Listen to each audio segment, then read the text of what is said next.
Archino 2013 class of 2010. You're listening to WICR. Well, hello there to Sports on the Fly. Ian Sachs here, joined today by Jersey Joe Archino. Joe, we were together an hour ago, and the only thing that has changed has been our seats. That's about it. We are still here. The hashtag Where is Big Shot Rob still trending worldwide, folks. So, Ian, we're back in business, and it's time to get into some baseball. Yeah, and definitely keep that hashtag going. That is vitally important to the strength of our station. It is. Because we need to know where Big Shot Rob is. Maybe by the end of this hour, we'll find him. That'd be nice. You never know if you're going to find him, Ian, but if he does, I know he'll certainly call in, and that would be an interesting interview. It certainly would be, and the first question we would definitely have to ask him is, where is he? Where is Big Shot Rob? Hashtag, folks. Live it, breathe it, use it. But, Joe, you mentioned we're going to talk baseball, and if we're talking baseball, we have to start off with the red hot New York Mets. We do, and Ian, I got a little beef to get off my chest first about this. Now, obviously this weekend we have Subway Series, we have Yankees, we have Mets, and we're all very excited because the Mets are playing really well right now. The Yankees have played pretty well. They bounced back in their series against Detroit. My beef, though, Ian, is why now? Why couldn't you put this series somewhere in the summer where I have plenty of nothing else to watch? Right now we've got NBA playoff games, we've got NHL playoff games. There's so much happening right now that I'll be honest, I'm not going to watch much of the Subway Series this weekend because I got to put priority over playoff games. I just don't understand how Major League Baseball, where in the summertime where we're begging for content, we're begging for it, had to put this series now at the beginning of the season. Just a little thing I had to get off my chest, Ian. Joe, you're absolutely right, and I think maybe 2 years ago we saw this in June. Yeah. Which was nice because playoffs are starting to wind down. You have the finals, obviously, Stanley Cup and NBA, but that's just one series that you have to worry about for each sport. Whereas now you've got 8 series in the NBA, 8 series in the NHL. And really, there aren't enough hours in the day to tune into everything. Something has to fall down by the wayside. And with baseball being 162 games, if you miss a game here, a game there, even a week here, a week there, you're not going to miss too much. They're still going to be playing baseball. There's still going to be 9 innings in the game. The bases are still going to be 90 feet apart. And so it really doesn't matter. But usually they have a Subway Series in May and a Subway Series in June. Yeah. Why they're moving it up to April, I don't know.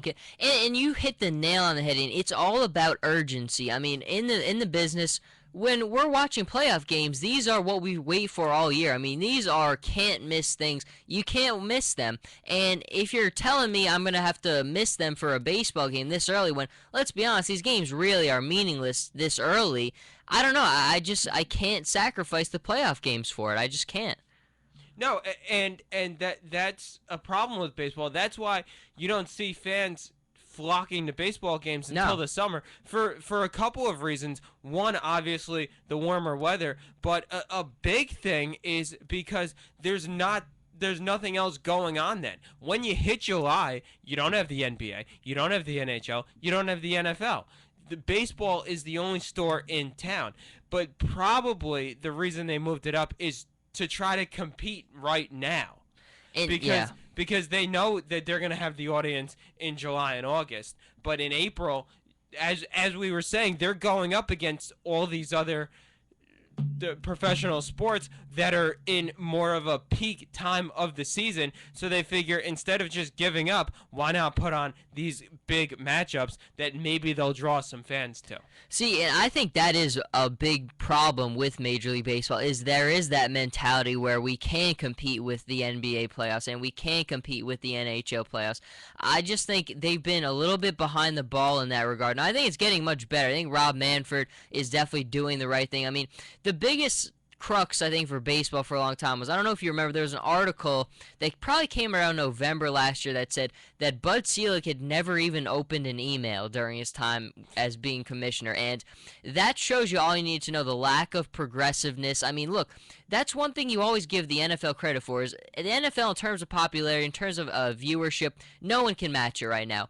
But they're always changing. They're always looking to change and add little tweaks here and there. And they're already on top, and they're still looking to add changes. I think baseball has been way too slow in that department. Now, we're seeing it now, like with the pace of play, which I think is desperate, which they need.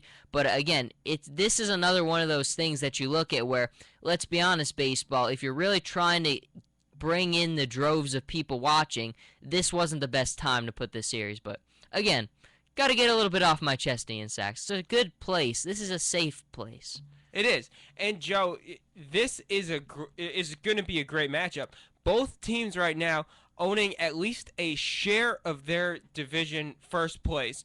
Now, of course, the Yankees being 9-7 in a three-way tie with the Red Sox and the Blue Jays. That division's so bunched up, all 5 teams within 2 games, and all, just within a game of 500. So everyone's right there, but the Mets running away with the NL East, 13-3, the best record in Major League Baseball, 11 straight wins, 10-0 at home. This team, Joe, is this team for real? Well, I think right now you have to say yes. But again, I hate to be that guy, Ian, but it is the Mets, and their track record with sustaining this hasn't been great. But look, I think right now, Mets fans, look, I talked to a lot of them, and they're like, look, I'm just going to enjoy it for now because you never know what's going to happen. I think that's the right mentality. Right now, they're the best of the best. And look, should you be a little bit more optimistic than in the past? I would say you have that chance, just because, I mean, look, DeGrom, Yankees fans, if you don't watch a lot of the Mets, they'll get a chance to watch him tonight. Phenomenal, I mean, outstanding. And for the most part, their offense has held up pretty well. I mean, aside from the injuries, which it looks like they might be able to recover from, I do think that there is a little bit more optimism, but again, it is the Mets. You've got to be a little bit skeptical. What's impressed me the most about this team this year has been the hitting. Yes, the pitching, for sure. We knew was going to be good. We knew Harvey was going to be sensational. We knew DeGrom would be good. Bartolo Colon defies age and is going to be pitching until he's 80 years old. Probably. But with this team, it's the hitting. And, we've seen it in Citi Field that it's not a hitter's ballpark. It is not. It's cavernous, and that's why they keep moving the fences in. If they move the fences in anymore, they can make it. they can get rid of the outfield, and they'll just have the infield. But it's the hitting that has helped this team, and is why they have a plus 26 run differential. It's not that they're winning 1-run games, barely eking it out 2-1.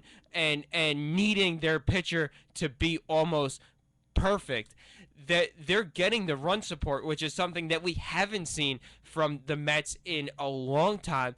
But the concern is how long is that going to hold up? We're 16 games into the season, a tenth of the season.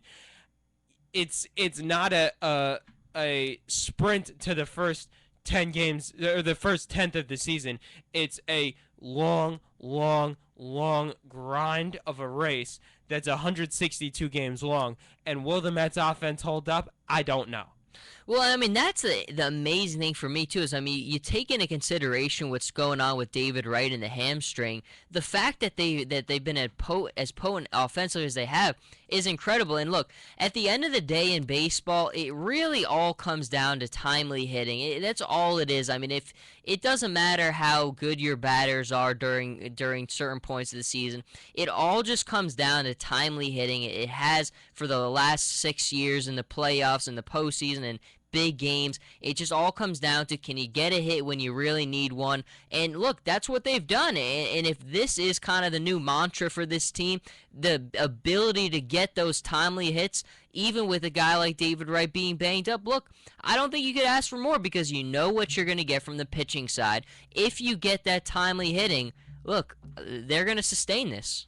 Now, Joe, jumping back over to the Yankees, this team started off very sluggish. They did. And they've won 7 of their last 10 to move up over 500 to 9-7. This team a plus 20 run differential, and they're it looks to me like the complete opposite of the New York Mets. The New York Mets, you knew you were going to have great pitching. The question was the hitting. The Yankees, you knew that the Yankees always have a potent lineup. That really wasn't that much of a concern. You knew the Yankees would put up runs. The question was, will they be able to get solid enough pitching? And it looks like they've been able to. See, I think with the Yankees right now, what we're going to see is a very sporadic season where they're going to pull off little runs like this, and then they're going to have other runs where it just looks awful. I just think it's kind of a reflection of the team now. You have some nice pitching. Tanaka's pitched better, much better as of late. CC has struggled. I think for the most part, in the pitching side, you're going to get very sporadic starts from guys. And in the hitting front, I mean, look, for now, it's been better. But again, I foresee a lot of times where they're just going to go into those slumps where they can't buy a hit. It happened to them for a lot of times last year. I think it's going to happen again. Look, can you really count on A-Rod to keep up what he's been doing so far? I mean, for the most part, to share, he's hitting well right now. But again, can you really count on him to stay healthy and or sustain that hitting ability? I just don't know. I feel like for the Mets, there's a lot more collective, a better collective sense of being together. And with the Yankees, I just don't feel as much. I feel like when they have these runs, it's a little bit more of just luck more than anything. Absolutely. The Yankees, I mean, are not in as good of a position as the Mets, not even close. And that's why you see just by their record so far, the Yankees 9-7, the Mets 13-3. Yeah. But, when you look at it, Joe, you said the word that I really want to hone in on that you said was consistency. Yes. And that's going to be, without a doubt, a problem for the Yankees. And I think it's fitting. Derek Jeter retires. The Yankees lose a sense of consistency. And look, it's not just from what he did on the field. It's just that having his presence on that team, it's all, I mean, look, that's what he's always been, his mantra has been, is that consistent nature, always the way he played on and off the field. And I think losing that presence, and that's one thing I don't know if you could really cling to. And it's okay that you don't have an identifiable kind of go-to guy, but I think that you're missing that guy who you can rally around, or who's that identifiable person. I mean, look, A-Rod, I'm not a fan of the guy, but that's not really the guy I want my team to kind of rally around. But I think that's probably a big part of it, is that consistency, again, from an on-field perspective, and just not having his presence there. It's huge. Joe, you're absolutely right that's one of those little things that you're not going to see in the box score. You're not going to see Derek Jeter was here. It's all behind the scenes. It's all in the locker room, and it's what we don't see, but we see the effect of it, and we're seeing that with the Yankees now, and it's something that they're gonna have to do. They're gonna have to find their next Derek Jeter, and that's gonna be tough to do. And, because Derek Jeter is so special, is so elite, that's why it's so rare that you do get a Derek Jeter.